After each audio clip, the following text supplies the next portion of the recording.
Welcome to the Banker Lamp. Please enjoy the video. You begin now by preparing only what matters. A safe one, 5-meter floor area and supportive shoes or a stable barefoot stance.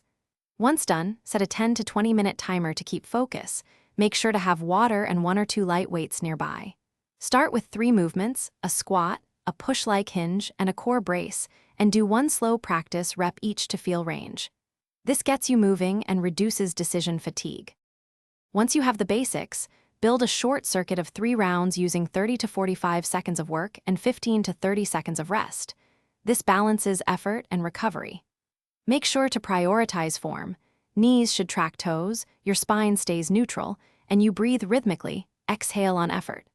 Over the next weeks, increase difficulty by adding 1 set or lengthening work intervals by 10-15 seconds. This gradual progress, you finish with a short cool down, 4 to 6 minutes of gentle stretching and deep breathing to lower heart rate and aid recovery. Afterward, log duration, perceived effort, and 1 thing to improve next time so progress is trackable. If sharp or unusual pain appears during or after exercises, stop immediately, reduce weight or range, and if pain persists beyond 48 hours, seek professional advice. This keeps you safe and ensures sustainable progress. Thanks for watching. If this was helpful, leave a like and consider subscribing. See you next time.